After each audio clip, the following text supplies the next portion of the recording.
শীতের রাত্রি বন্ধুরা, তো দেখো আমার ময়নাটা শীতে কেমন করে একদম জড়সড় হয়ে আছে। তো হ্যালো সবাইকে, সবাই কেমন আছে? আশা রাখি সবাই ভালো আছে, সুস্থ আছো।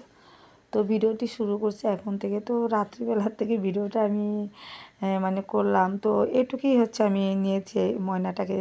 তো ময়নার সাথে একটু কথা বলছিলাম, ভাবলাম যে তোমাদের সাথে একটু শেয়ার করে নিই। তো এই জন্য আর কি। তো এই যে দেখো ময়না জড়সড় একদম ফুলে আছে কেমন।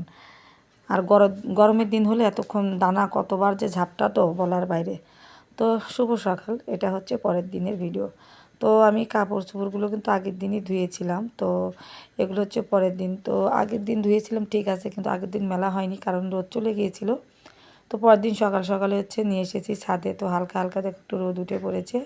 তো আমি আর আমার যা মিলে মানে মিলছি চাদর মানে কাপড়গুলো। তো যা হচ্ছে আগের দিনই হচ্ছে বিকেলে, বিকেল না দুপুর একটু পরেই, মানে দুপুরের দিকে আর কি এসেছে আমার বাসায়। তো যখন এসেছিলো তখন তো আমি কাজ করতেছিলাম। আমি তো তাকে দেখে অবাক হয়ে গেছি যে হঠাৎ করে সে চলে আসলো।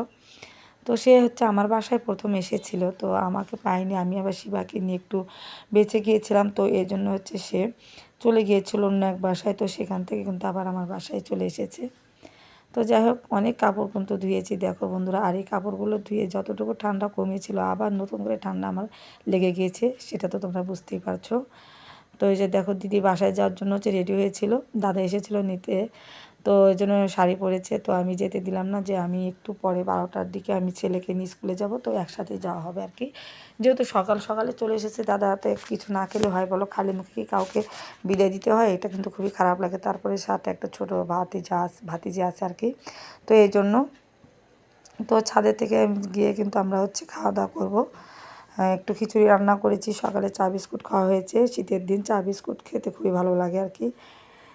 তো দুপুরে রান্নার জন্য খুব তাড়াহুড়া করেছিলাম যে ওরা যেন একটু খেয়ে যেতে পারে। তো যাই হোক, আমি কিন্তু রান্নাবান্না ঠিকই করেছিলাম, কিন্তু হচ্ছে ওরা খেয়ে যেতে পারেনি। কারণ ওই যে খিচুড়িটা খেতে খেতে কিন্তু প্রায় 10টা, সাড়ে 10টার মতো বেজেছিল।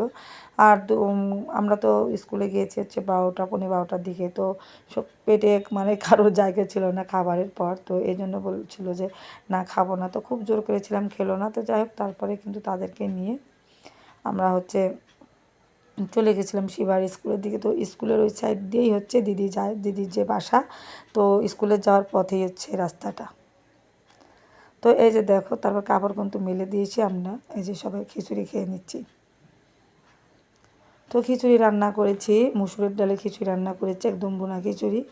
আর তারপরে হচ্ছে প্রেশার কুকারে। তো প্রেশার কুকারে খিচুড়ি খেতে আমার খুবই ভালো লাগে। খুব একদম ঝরঝরেও হয় না, আবার একদম হচ্ছে ল্যাটকা হয় না, সুন্দর একদম সুসিদ্ধ হয়, খুবই ভালো লাগে। তো এই যে দেখো দিদি বাসায় চলে গেছে, রাস্তায় নামিয়ে দিয়েছি তাকে, আর আমরা চলে এসেছি স্কুলে। তো এই ছেলের স্কুলে হচ্ছে 100 বছর পূর্তি হবে 10 তারিখে, সেদিন অনুষ্ঠান হবে। এই জন্য দেখো কত আয়োজন চলতেছে, সেই ডেকোরেশন হবে আর কি। তো আমরা সবাই মিলে সেই ডেকোরেশনগুলো দেখছিলাম বসে বসে, রৌদ্রে বসে। আমি ছিলাম, আমার সাথে যারা থাকে তোমরা তো চেনোই তাদেরকে, আমার বান্ধবীগুলো। তো সবাই মিলে বসে দেখছিলাম আর কি। এই যে সবাই বসেছিলাম রৌদ্রে, তো আমি এই পাশে বসেছিলাম।